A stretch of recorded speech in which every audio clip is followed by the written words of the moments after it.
안녕하세요. 주식인사이드 김보라입니다. 주식인사이드는 매일 오전 10시에 시장 상황 체크하면서 주목해야 할 테마와 종목, 이슈 등 시청자 여러분께서 궁금해하실 부분들에 대해 폭넓게 전해드리는 방송입니다. 오늘 이 자리 함께해 주실 김상현 전문가님 인사드릴게요. 어서 오세요. 안녕하세요. 네. 미중 간의 무역 갈등의 시장은 여전히 혼란스러운 모습이었습니다. 두 협상단의 만남이 어떤 결과를 가져올지 오늘부터 지켜봐야 할 텐데요. 오늘 우리 시장의 출발 상황은 어떤지 살펴볼까요? 네, 일단 안 좋습니다. 예, 네. 안 좋고요. 코스피, 코스닥 둘 다 지금 하락을 하고 있어요. 이 방송 시작하기 전까지만 해도 좀 들빠지네 했었는데 네. 이 준비하는 그 과정에 9시 한 50분부터 많이 밀렸어요. 그렇네요. 특히 코스닥이 좀 크게 밀렸는데 네. 코스피, 코스닥이 둘 다 지금 1% 가까이 좀 빠졌거든요. 오늘 옵션 만기일인데 아마 이 변동성이 이대로 유지가 될지 아니면 좀 더 확대가 될지 이 옵션이 어떤 건지에서 이따가 종합적으로 좀 설명을 좀 자세히 드리도록 하고요. 네.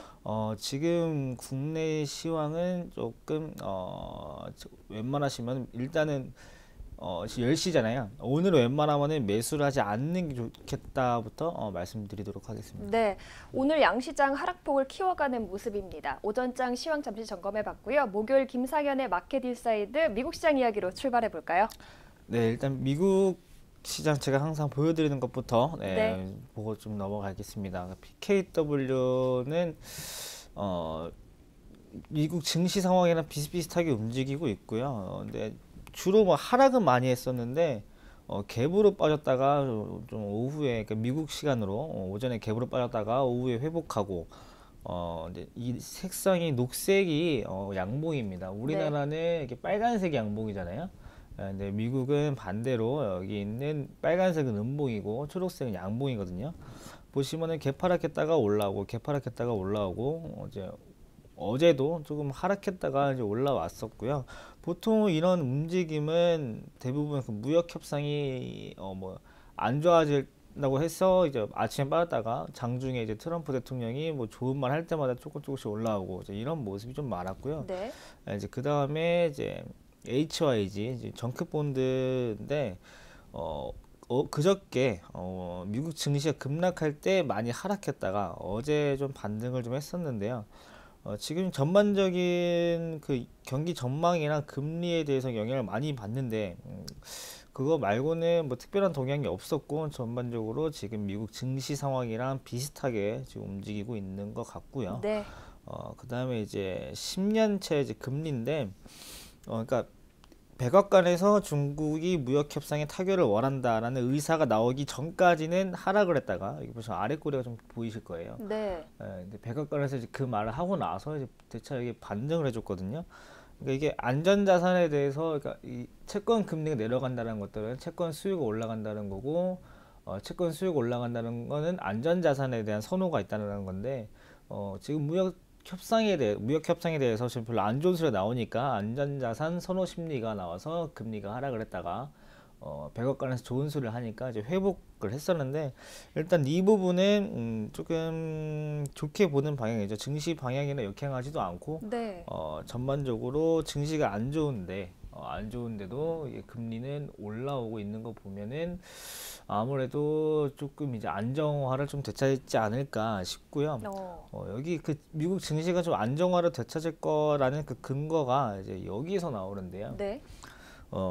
좌측이 제가 저번 주에도 보여드렸던 자료지만은 이게 5월 1일부터 5월 7일까지 ETF의 순 넷플로 그러니까 순유출 순유입 도표고요. 좌측이 순유입, 우측이 순유출이고요.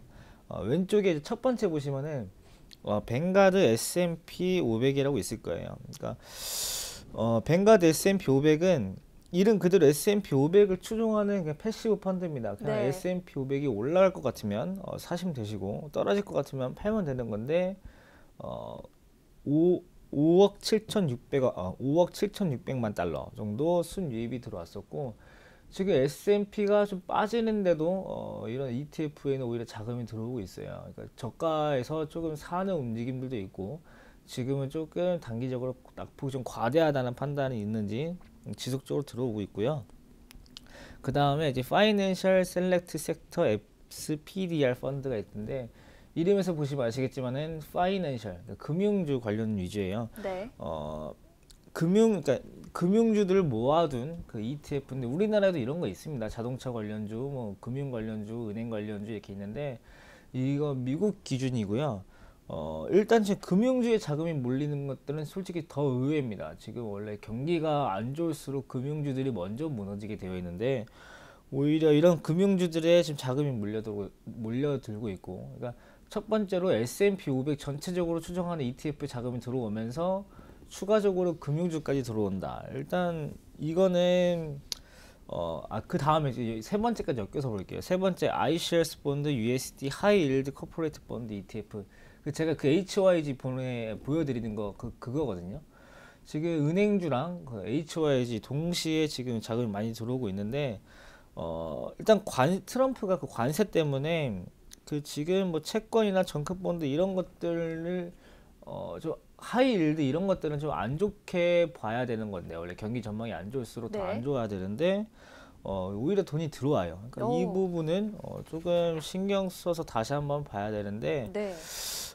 일단 이따가 순유출에 비슷한 종목이 있으니까 그럼 다 같이 묶어서 이따 좀 말씀드리도록 하고 그 다음에 네 번째 뱅가드 토탈 스탁 마켓 ETF. 이거는 그냥 이름 그대로 시장 전체 추종하는 패시브 펀드니까 첫 번째랑 같은 걸로 넘어가고요. 네.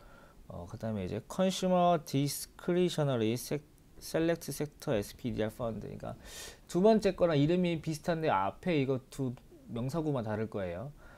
두 번째 거는 파이낸셜이었고 여기 다섯 번째는 컨슈머 디스크리에이셔널인데 해석하자면은 소비재입니다. 백화점, 뭐 마트 이제 이런 종목들 모아둔 ETF인데 네. 이런 종목들이 올라간다. 그러니까 사람들이 소비자들이 많이 이런 것들을 좀 사야지 올라가는 종목들인데 그런 것들을 산다라는 것들은 지금 시장 컨센서스가 그런 소비자 심리를 좀 좋게 보고 있는 것이 아닌가. 오, 네. 이렇게 보고 있는 평상시에 그러니까 이 종목은 XLY 나중에 기억해 두셨다가 언제 사면 좋냐면은 한 10월 9월 달쯤 사면 좋습니다. 네. 그때가 이제 그때쯤 되면은 블랙 프라이데이가 오잖아요. 그때쯤 되면은 많이 올라옵니다. 이 네. 종목들. 그래서 이런 것들이 원래 그때가 인기 많고 다른 때 인기가 없는 종목인데 이번에 올라오고 있고요. 그 다음에 좀 중요한 건데 iShares Short-Term Corporate Bond ETF인데 위에 그 하이일드 코퍼레이트랑 비슷하지만 조금 다릅니다. 하이일드는 조금 위험한, 그러니까 은행에서는 살 수 없는 회사채고요. 여기 숏텀은 단기채, 그러니까 단기채 위주로만, 그러니까 신용이 별로 좋지 않아서 장기 만기의 채권을 별로 안 끊어주는 회사들인데도 투자 가능 등급으로 은행이 살 수 있는 조금 위험한 펀드고 채권이고, 세 번째는 은행이 살 수 없을 정도로 위험한 채권이거든요. 그러니까 이게 다 가리지 않고 올라오고 있고요. 그 다음에 이제 뱅가드 인터미디에이트 텀 코퍼레이트 펀드. 이거는 롱텀이랑 숏텀 사이입니다. 네. 중기채 정도 보시면 되실 것 같고요. 중기채라는 것들은 보통 1년에서 10년 사이를 통틀어서 중기채라고 하고요. 통상 2년 또는 5년으로 보시면 됩니다. 그 다음에 이 인터미디에이트랑 숏텀이랑 우측에 있는 iShares 20 플러스 2열 트레저리 이거랑 같이 묶어서 이따 설명드리도록 하고요. 네. 밑에 보시면은 뱅가드 FTSE 이머징 마켓 ETF가 있습니다. 그러니까 이게 그러니까 FTSE가 이제 뭐냐 하면은 파이낸셜 타임즈가 선정한 그 신흥국 국가의 인덱스 펀드를 따라가는 거고요. 네. 인덱스 펀드라는 것들은 예를 들면 우리나라 코스피, 코스닥 이렇게 주식들의 전체적인 종합주가 지수를 나타내는 거를 인덱스라고 하고요. 이 인덱스 펀드가 전 세계에서 두 가지, 그러니까 우리나라는 코스피를 보면 되고, 네. 코스닥을 보면 되고, 중국은 상해 종합지수를 보면 되고, 이제 미국은 나스닥 그런 게 있지만은, 네. 이제 사람들이 증권사든 어디서는 전 세계 통틀어 어떻게 되고 있나를 보고 싶어서 만든 게 두 가지가 있습니다. 네. 뉴스에서 많이 보셨겠지만은 MSCI 지수랑 네. FTSE FTSE 지수가 있는데 MSCI는 이름 그대로 모건 스탠리에서 만든 모건 스탠리 MS를 따가지고 모건 스탠리에서 만든 MSCI 지수. 그다음에 FTSE는 파이낸셜 타임즈 그 뉴스 해주는 데 있잖아요. 네. 네, 거기서 만드는 거고요. 근데 우리나라에서는 조금 우리나라 사람 보기에도 우리나라가 선진국인지 개발도상국인지 헷갈리잖아요. 네. 지금 얘네도 헷갈리는지 FTSE 그러니까 FTSE 지수에는 선진 증시 들어가 있고요. MSCI는 신흥 지수에 우리나라가 들어가 있습니다. 그러니까 FTSE에서 신흥이 있고 선진이 있고 MSCI에서 신흥이 있고 선진이 있는데 우리나라는 FTSE에는 선진, MSCI에는 신흥에 들어가 있고 네. FTSE 아까 그 자금이 많이 유입됐던 신흥 이머징 마켓 ETF에는 브라질, 뭐 대만, 인도 이런 것들이 들어가 있고 제일 중요한 중국이 들어가 있습니다. 네. 그래서 이 중국을 추종하는 펀드에 돈이 좀 들어가고 있다. 이제 여기까지가 좀 중요하고 밑에 뭐 두 가지는 크게 중요한 건 아니고요. 이제 우측에 이제 순유출을 한번 보실게요. 순유출에 인베스코 QQQ 트러스트가 있는데 솔직히 이름만 보면은 무슨 것을 어떤 걸 추종하는지 모르실 거예요. 네, 그러게요. 이거 기업 내용을 가서 그러니까 이 어떤 펀드를 담고 있는지 기업 설명서를 보면 그러니까 투자 설명서를 읽어보면은 그러니까 전체적으로 요약해서 나스닥에 특히 기술주 위주로 좀 따라간다고 보시면 돼요. 애플, 뭐 퀄컴 이런 것들도 다, 우리나라 사람들이 가장 착각을 하는 게 나스닥은 우리나라의 코스닥이라 생각하고 뭐 S&P나 다우는 우리나라 코스피다라고 생각을 하시는데 네. 삼성전자는 코스피에 들어가 있죠. 근데 미국의 애플은 나스닥에 들어가 있습니다. 그러니까 우리나라로 치면은 삼성전자가 코스닥에 들어가 있는 구조인데 이게 나스닥 S&P 500을 코스닥에 구분할 게 아니고 조금 전통적으로 뭐 건설, 뭐 시장, 뭐 상품 이런 것들은 S&P에 들어가 있고 네. 조금 이제 기술이 중요한 회사들은 나스닥에 들어가 있구나 이렇게 보시는 게 좋고요. 이제 그 다음에 계속 이어서 보실게요. 그다음에 이제 S&P 디바이드 언더 ETF 이름 그대로 디바이드 언더 그러니까 배당 위주에 들어가 있는 건데 돈이 좀 많이 빠졌어요. 일단 첫 번째 좀 많이 빠졌죠. 1,500밀리언 달러나 많이 빠졌었는데 네. 이게 아무래도 그때 빠진 것 같아요. 그저께 나스닥이 폭락을 했을 때 이제 그때 다 같이 나온 것 같은데 일단 뭐 이 점에서 특이한 점은 없었습니다. 또 폭락하기 전에 저번 주부터 구글이 매출액이 많이 줄었다 해서 구글이 한 7% 빠졌거든요. 네. 구글이 7%면은 삼성전자 규모상 거의 10% 가까이 빠졌다는 건데 그러니까 좀 많이 빠지면서 그때 좀 같이 이탈이 되지 않았나. 그렇군요. 그래서 이거에서 뭐 그거 말고는 다른 특이 사항은 없을 것 같고요. 그다음에 이제 세 번째 에너지 셀렉트 섹터 SPDR 앞에 뭐 파이낸셜이랑 뭐 컨슈머랑 비슷한 겁니다. 에너지 섹터에선 좀 빠졌는데 이번 주 저번 주 해가지고 유가가 좀 많이 내려왔어요. 66달러에서 뭐 61불까지 정도까지 내려왔는데 그 영향인 것 같고요. 네 번째 이게 가장 중요한데 iShares 20 플러스 2year 트레저리 본드. 트레저리 본드라는 거는 미국의 재무부를 뜻합니다. 그러니까 미국 국채죠. 우리나라는 뭐 국고채 3년, 국고채 5년, 국고채 10년 이렇게 표기를 하는데 네. 미국은 트레저리 본드, 트레저리 노트 뭐 이런 식으로 트레저리 빌 이런 식으로 표현을 하거든요. 20년 이상 장기채 트레저리 본드고 단기채가 트레저리 노트, 중기채가 트레저리 빌 해가지고 이렇게 표현을 하는데 네. 유입이랑 유출이랑 가장 큰 차이점은 여기 앞에 숏텀, 미드에이트 텀, 뭐 하이 일드 이런 것들은 유입이 많았고 그 다음에 여기 장기채에서는 유출이 많았어요. 단기채의 수요가 몰리고 장기채의 수요가 줄어들고 있다.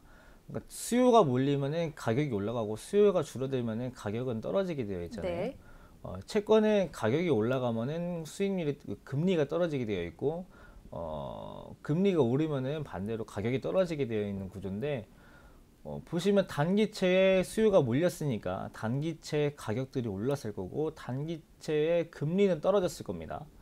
그 다음에 장기채의 수요가 줄었을 거고 장기채의 가격도 떨어지고 그 다음에 장기 금리가 상승을 했는데 지금 뭐 장단기 금리 그러니까 원래 일반적으로 장기 금리가 단기보다 항상 높아야 됩니다. 네. 높아야 되는데 이게 장기 금리가 금리보다 낮아진다 해서 뭐 장단기 금리 역전이다 라고 이렇게 나왔었는데 그렇죠. 지금 이거 보시면 장기 금리는 상승하고 단기 금리는 하락할 것처럼 자금이 몰리고 있어요. 네. 이런 거를 지금 보시면은 장단기 금리 차가 좀 확대가 되고 있는 부분으로 좀 좋게 해석이 되거든요. 네. 그래서 이 부분, 그 다음에 S&P 쪽에 자금이 몰리고 있는 부분, 이런 것들을 보면은 지금 빠지고 있는 것들은 일시적이고 시장이 좀 안정화되지 않겠느냐, 이제 이렇게도 보실 수 있고, 장단기 금리가 이제 확장이 되면요, 은행의 대출 마진이 확대가 됩니다. 네. 은행이 그 예대 마진이라고 하죠. 예금을 받고 대출해 줬을 때 그 마진 구조가 장단기 금리가 확대될 때가 이제 제일 좋은 시점인데, 실제로 장단기 금리가 이제 역전을 하기 시작하면은 제일 먼저 사셔야 될 게 은행주입니다. 그러니까 근데 은행주 제가 아까 설명드리지 않았나요? 두 번째 파이낸셜 셀렉트 섹터. 그러니까 지금 이 장단기 금리가 이렇게 벌어지는 것을 시사하면서 파이낸셜 셀렉트 섹터 ETF 자금이 몰리고 있는 거. 그러니까 그리고 S&P 전반적으로 추종하는 펀드의 그 금액이 늘어나고 있는 것들, 종합적으로 보면은 이것만 봤을 때는 시장이 좋아질 것처럼 보여요. 네. 예.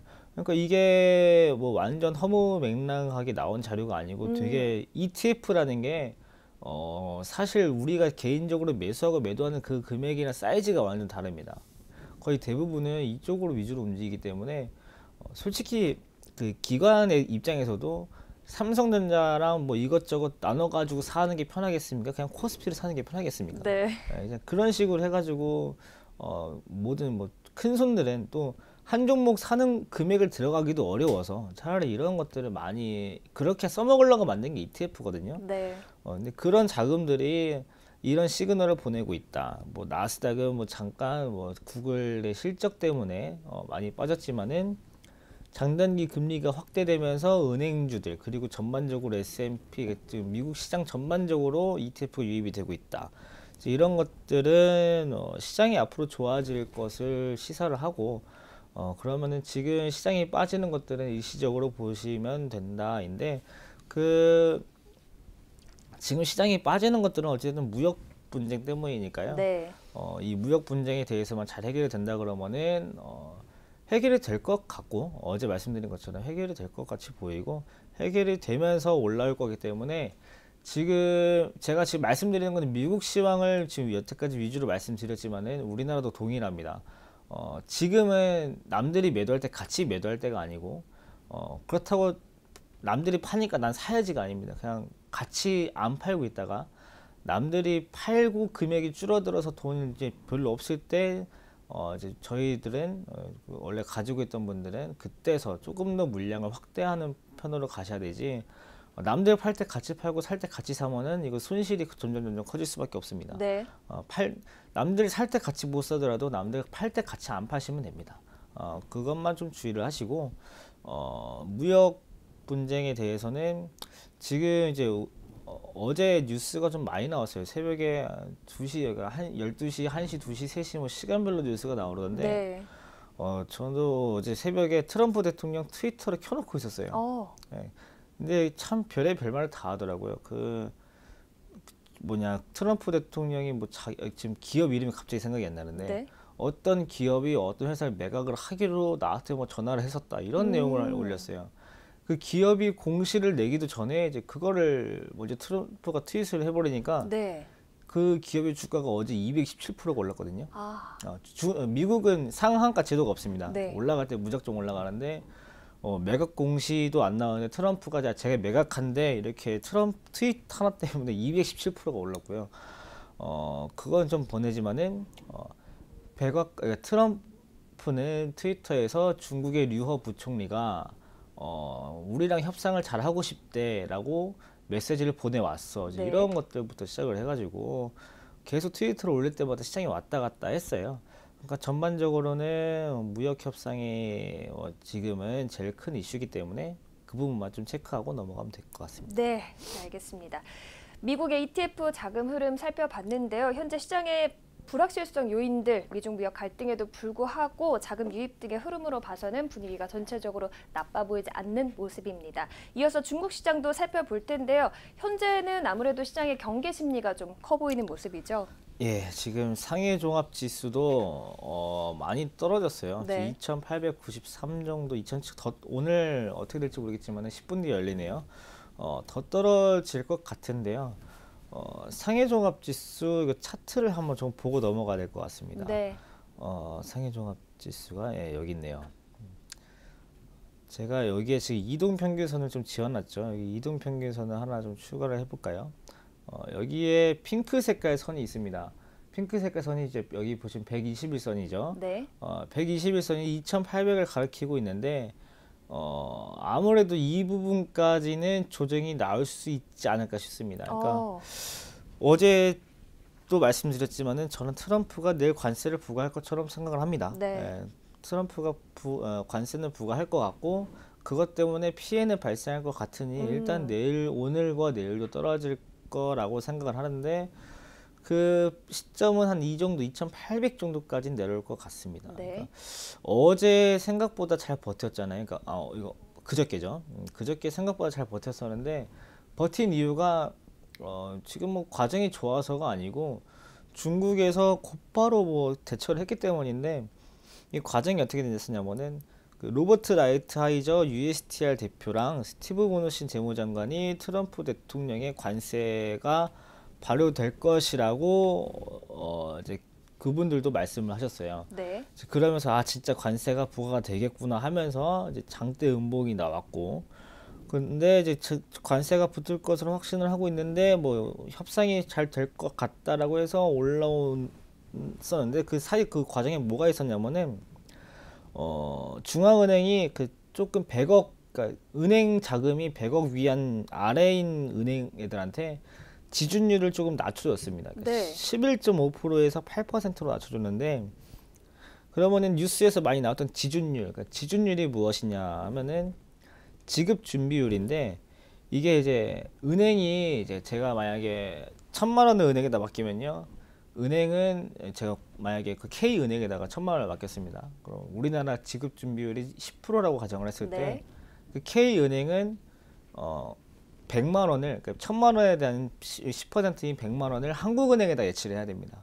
그 다음에 이 900만 원은 뭐 자기네들이 어떻게 하든 간에 뭐 대출을 해주든 간에 상관없는데 적어도 그 10%는 중앙은행에다가 예치를 해야 돼요. 그러니까 네. 못 쓰는 돈인 거죠.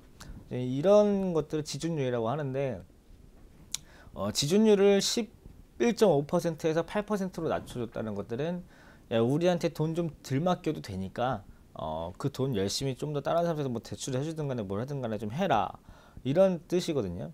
근데 이런 조치 하나로 총 2,800억 위안에 더 추가적으로 돈이 풀리게 돼요. 2,800억 위안이 중앙은행에 들어가서 못 쓰는 돈으로 묶여야 될 돈이 2,800원이 풀릴 것이다. 그러니까 시장의 유동성이 많아지니까 네. 증시에는 호재로 작용할 수밖에 없는데 그런 부양책을 써줬기 때문에 좀 버텼다고 생각이 들거든요. 그렇군요. 예.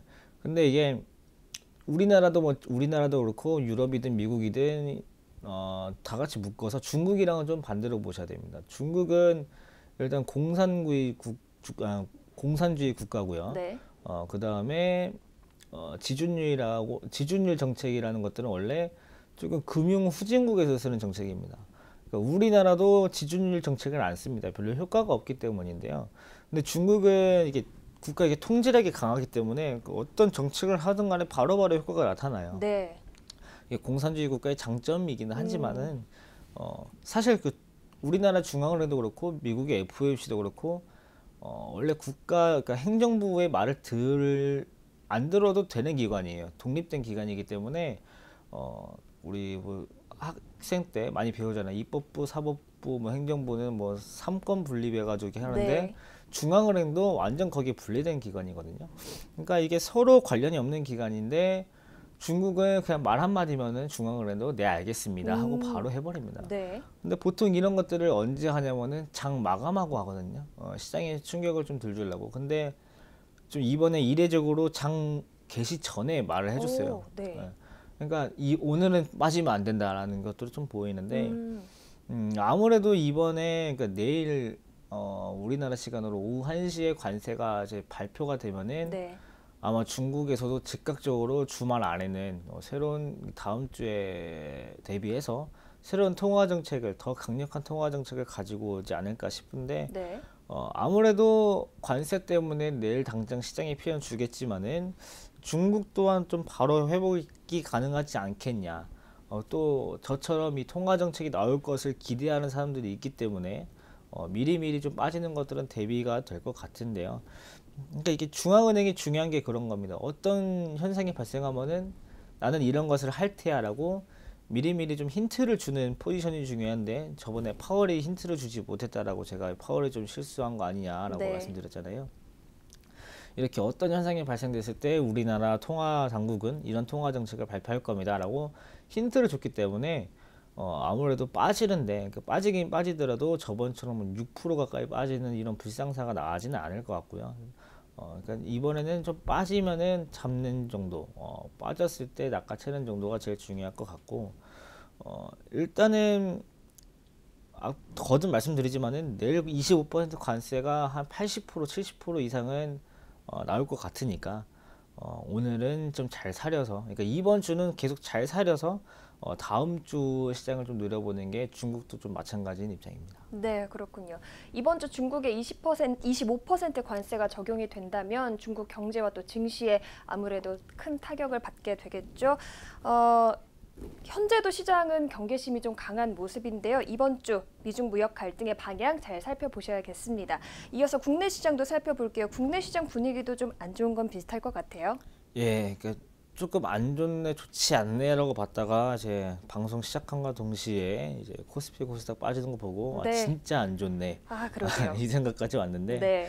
아까 상해종합지수를 121선까지 보시면 된다고 말씀드렸었는데 코스피도 지금 121선 부근까지 와 있습니다. 121선 부근이면은 2150 정도, 2145 정도 되는데 이 부분이면요 여태까지 그러니까 올해에 올라왔다가 빠졌을 때 조정받고 반등이 나와줬던 가격이거든요. 아마 이번에도 그 정도 가격대에 좀 걸려서 나오지 않을까.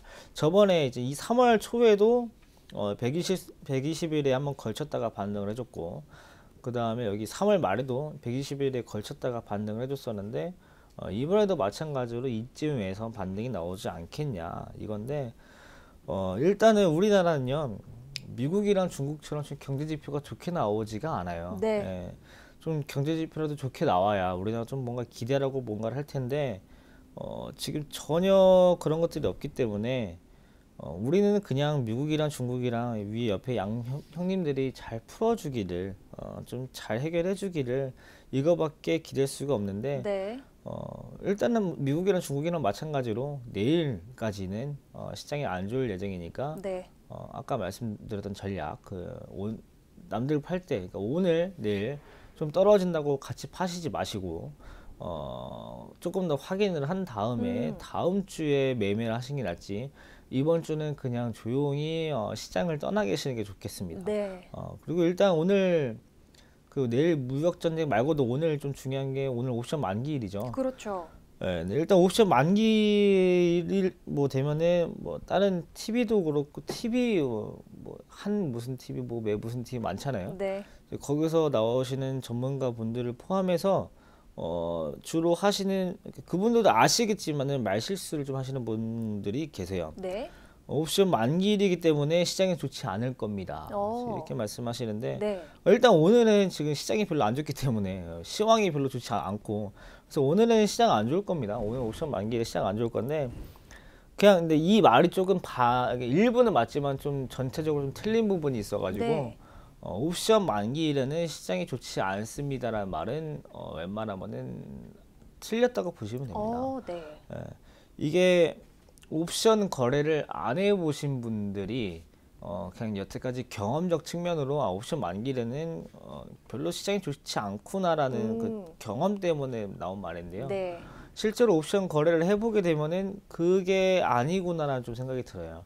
그 옵션에 근데 이제 옵션이라고 하면은 남들 해가지고 뭐 패가망신했던 뭐 이제 그런 얘기나 좀 네. 선물 옵션, 파생 상품 이런 거 들으면은 이제 그런 생각부터 하시는데 일단은 옵션 만기일이 뭔지 알기 전에 옵션이 뭔지 아셔야 되잖아요. 네. 가지고 제가 이거 좀 간단하게 좀 먼저 설명을 드리면요.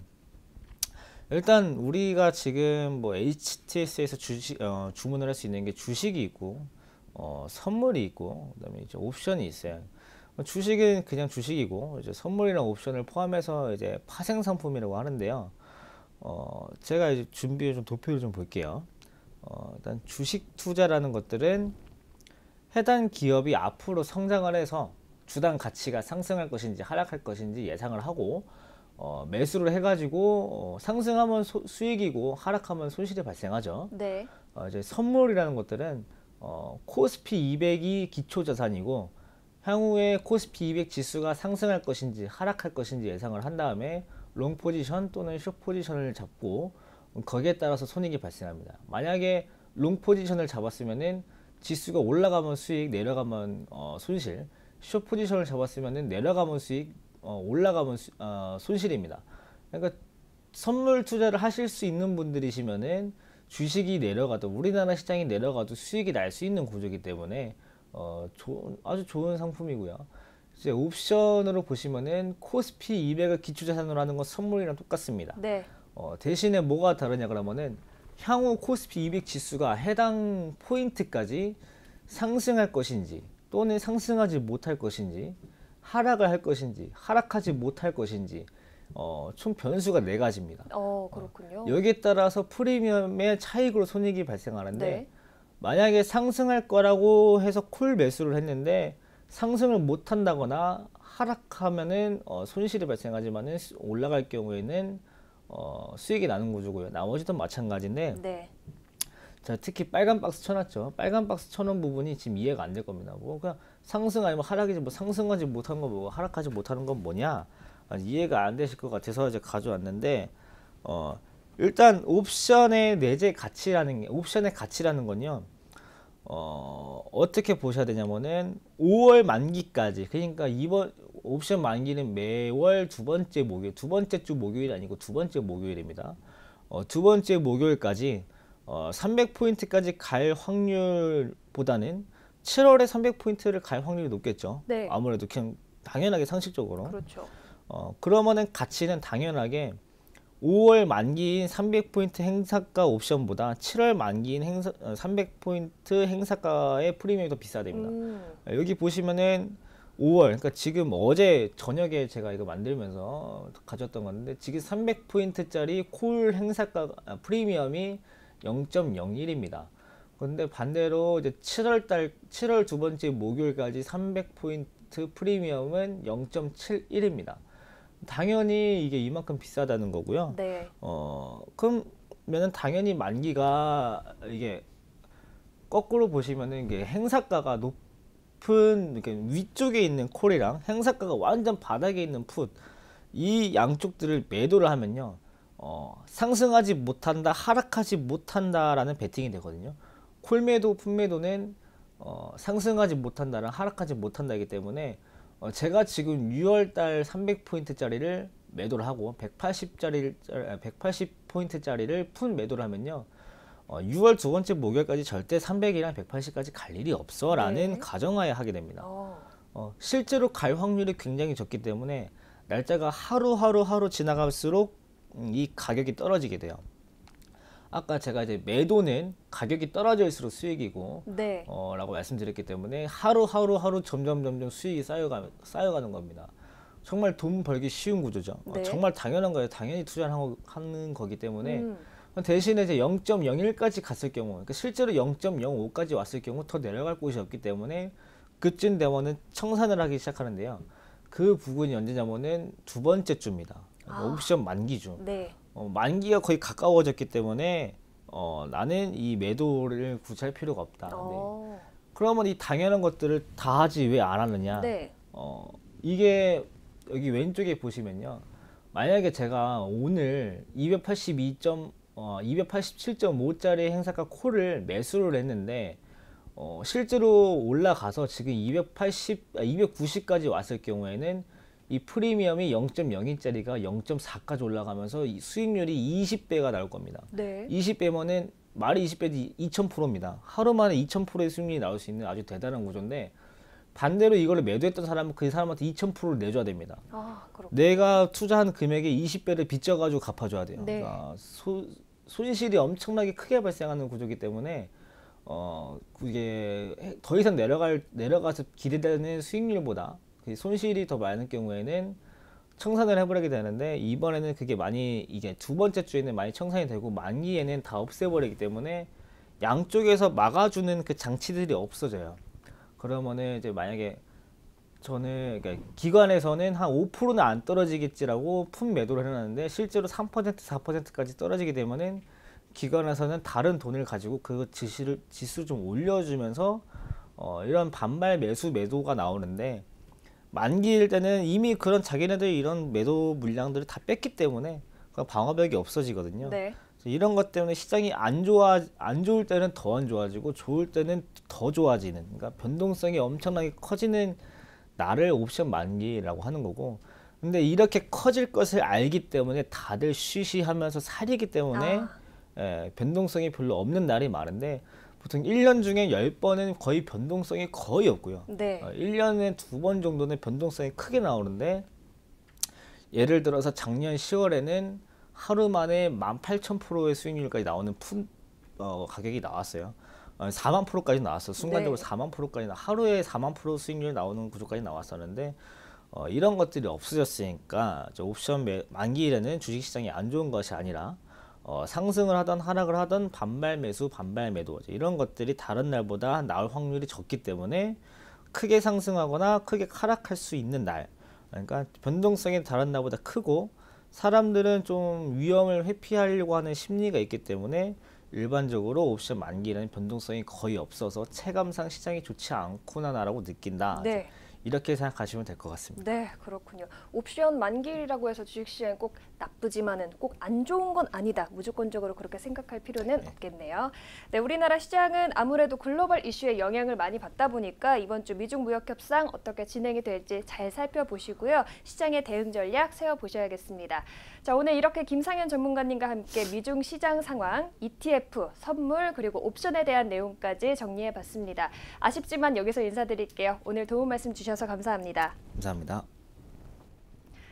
네, 저희는 잠시 오늘의 주요 뉴스 살펴보고 돌아오겠습니다.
네, 오늘의 주요 뉴스 살펴보고 왔습니다. 매주 화요일, 목요일은 장장희 수석연구원님과 함께 딥싱크를 통한 시장 이야기 나눠보는 시간이죠. 바로 인사드릴게요. 안녕하세요. 안녕하십니까. 네.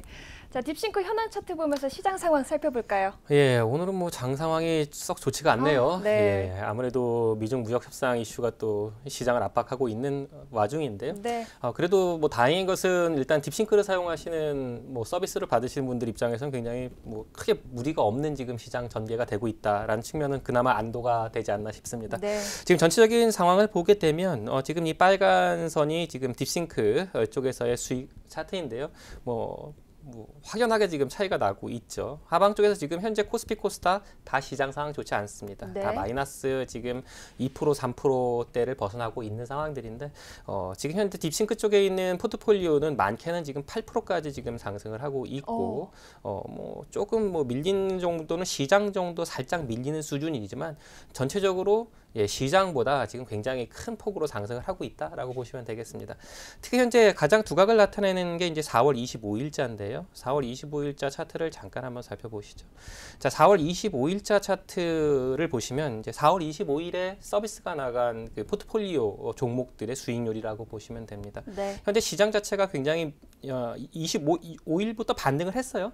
반등을 코스피 코스닥에 시작을 하다가 미중 무역 협상 이슈로 급락을 하는 양상을 보이면서 거의 제로 상태까지 심지어는 이제 마이너스 1%대까지 밀리는 상황이죠. 네. 자, 이 국면에서 지금 현재 25일자 포트폴리오는 지속적으로 상승을 하고 있는 양상을 보실 수가 있습니다. 특히 시장이 하락하는 국면에서도 살짝 하락을 하다가 다시 수익률 고점을 지금 돌파하는 양상을 보실 수가 있는데요.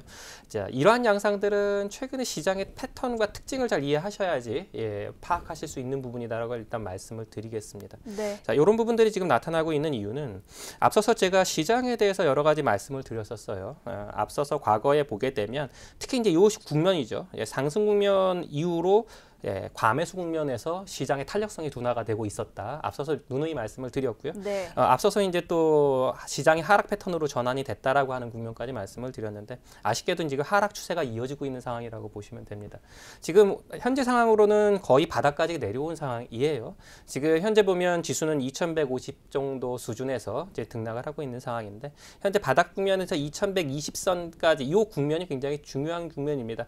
이 부분에서의 지지가 확보가 되지 않으면 추가적으로 하락 추세가 강화되는 양상으로 갈 것이고요. 네. 현재로서는 지금 현재 하방 사이드에선 지금 현재 수급 쪽에서는 크게 압력을 받지는 않는 상황이어서 현재 지지를 받으려는 양상을 보이는데 이 부분에서 특히 중요한 부분이 앞서서도 종목 장세가 온다는 말씀 누누이 드렸습니다. 그렇죠. 지금 현재 딥싱크 쪽에서 이러한 시장과 다른 패턴을 보이고 있는 상황은 종목의 선별이 굉장히 잘 이루어졌기 때문에 가능한 것이지 네. 그렇지 않고 종목의 선별에서 까딱 잘못하게 되면 굉장히 악화되는 상황이죠. 더불어서 지금 이러한 상황들을 유지할 수 있는 것은 포트폴리오의 안정성이 굉장히 중요한 역할을 하게 됩니다. 네. 특히 이런 종목 장세에서는 종목의 순환이 굉장히 빨라요. 빠르게 상승했다가 빠르게 하락하고 이 국면을 이겨나가려면 종목 한두 개로는 사실 어렵습니다. 네. 그런 측면에서 지금 현재 딥싱크 쪽에서는 거의 전 포트 자체가 골고루 시장을 잘 이겨내면서 현재 수익률을 잘 지키고 있고 뭐 대부분 플러스권으로 현재 시장을 잘 대응하고 있다라고 판단하시면 되겠습니다. 네, 시장은 미중 무역 갈등의 하락폭을 키워가고 있지만 현재 딥싱크는 시장보다 큰 폭으로 상승하는 모습, 좋은 모습 보여주고 있습니다. 이어서 종목별 랭킹 차트도 살펴보겠습니다. 자, 종목별 랭킹을 잠깐 살펴보시죠. 네. 자, 최근 20일 동안의 상황을 잠깐 점검을 해보겠습니다. 자, 최근 20일 동안의 상승을 보게 되면 굉장히 재밌는 모습을 볼 수가 있어요. 네. 최근에 제지주가 많이 올라가는 오. 양상을 많이 보였었죠. 네. 테림포장 M&A 이슈에 개별 종목 이슈가 있는 종목입니다. 네. 26일에 포함이 됐어요. 근데 시장에서 지금 벌써 46%나 지금 올라간 종목입니다. 이렇게 시장 어려운 상황에서도 이 정도 올라가는 게 만만치는 않았을 텐데 테림포장의 양상을 잠깐 보시면 시장보다 약간 하락하면서 횡보를 보였었어요, 사실. 근데 최근에 상승을 두 번 급속도로 상승을 했었죠. 네. 여기서 또 재밌는 게 밑에 있는 국일제지입니다. 국일제지는 최근에 구글 쪽과 관련된 NSA 또 NDA 또 그 계약건에 관련된 이슈가 있었죠. 그래픽 네. 관련된 관련된 계약건에 관련된 이슈가 있는데 이 종목은 5월 3일에 들어와 있습니다. 바로 사자마자 상한가로 간 종목입니다. 네. 30%가 지금 수익이 났죠. 여기서 재밌는 부분들이 이 위에 있는 3인방입니다. 23일부터 최근에 있었던 종목까지 다 상한가를 한 번씩 기록한 종목들이라고 네. 보시면 됩니다. 즉 지금 시장은 자금의 이동이 굉장히 어려운 장이에요. 이런 장에서는 개별 종목의 이슈가 굉장히 중요한데 네. 그 이슈에 대한 모멘텀을 2천 종목 내에서 잡아내기가 굉장히 어려울 텐데 무려 짧은 기간이죠. 대략 한 2주 안에 상한가 종목을 3개나 잡아내는 정도면 현재 모멘텀은 굉장히 잘 학습이 돼 있다라고 보시면 될 것 같습니다. 네. 더불어서 아래쪽에 이제 보시게 되면 지금 최근에 시장의 한 축은 모멘텀이라면 한 축은 실적에 대한 모멘텀이 계속 살아 있는데 보시게 되면 최근에 5G와 관련된 이슈 굉장히 중요하죠. KMW가 4위를 기록하고 있는 상황으로 27%까지 현재 수익이 나고 있는 상황이고요. 더불어서 반도체 후공정 관련된 장비 종목이라던가 현재 에코마케팅 같은 현재 미디어 컨텐츠 관련된 광고 쪽 관련된 다 수익과 관련돼서는 수익이 좋아질 거라는 기대감을 모으고 있는 곳이라 현재 시장에 있는 개별 모멘텀과 수익에 대한 모멘텀이 현재 딥싱크에서 잘 포진되고 있어서 전반적으로는 양호한 상태 계속 진행된다라고 보시면 되겠습니다. 네, 잘 들어봤습니다. 오늘의 딥싱크 현황 이렇게 살펴봤고요. 도움 말씀 주신 장장희 수석연구원님께 인사드릴게요. 감사합니다. 생방송으로 진행된 주식인사이드 저희가 준비한 순서는 여기까지입니다. 미중 간의 무역 협상의 불안감에 당분간 우리 시장도 변동성 장세가 이어질 것 같은데요. 투자자 여러분들의 위험 관리가 필요한 시점인 것 같습니다.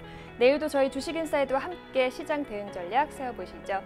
잠시 후 이어지는 속 시원한 종목 고민 해결 방송 오감 만족도 많은 시청 부탁드립니다. 슬기로운 투자 생활은 ITBC와 함께 ITBC 채널 좋아요와 구독 꼭 눌러주세요. 시청해주신 여러분 고맙습니다.